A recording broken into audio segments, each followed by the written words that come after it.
BGB সীমান্তের অতন্ত্র প্রহরী, এটা যেমন সত্য, আবার বিজিবি হবে সীমান্তের আস্থা এবং নিরাপত্তার প্রতীক, সেটাও সত্য। এই মূল মন্ত্রকে সামনে নিয়ে আমরা আমাদের উপর যে অর্পিত দায়িত্ব, শতভাগ নিষ্ঠা, আন্তরিকতা এবং স্বচ্ছতার সাথে আমরা সেই দায়িত্ব পালন করতে চেষ্টা করে থাকি।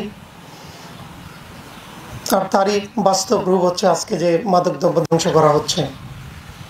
শুধু যে মাদকদ্রব্যই ধরি তা না, বর্ডারকে সুরক্ষিত রাখার জন্য, বর্ডার পাহারা দেওয়ার পাশাপাশি সেখানে যাতে কোনো ধরনের অবৈধ অনুপ্রবেশ, অবৈধ মালামাল দেশ থেকে বাইরে যেতে না পারে কিংবা বাইরে থেকে দেশের অভ্যন্তরে ঢুকতে না পারে, সেখানেও আমরা আমাদের দায়িত্ব শতভাগ নিষ্ঠা এবং আন্তরিকতার সাথে পালন করে থাকি। ইনশাল্লাহ আমরা যেভাবে দায়িত্ব পালন করে যাচ্ছি, আমাদের প্রচেষ্টা অব্যাহত থাকবে।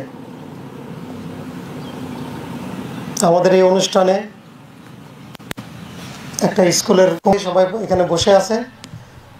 শুধু আমার বিজিবি সদস্যদের উদ্দেশ্যে বলবো যে আমাদের উপর দেশ যে পবিত্র দায়িত্ব দিয়েছে, সেই দায়িত্বটা যেন আমরা সর্বোচ্চ নিষ্ঠা এবং আন্তরিকতার সাথে পালন করি। দায়িত্ব পালনের ক্ষেত্রে যেন আমরা চুল পরিমাণও বিচ্যুত না হই। আমি আমার কাজটা সঠিকভাবে করি, ইনশাল্লাহ দেশ থেমে থাকবে না।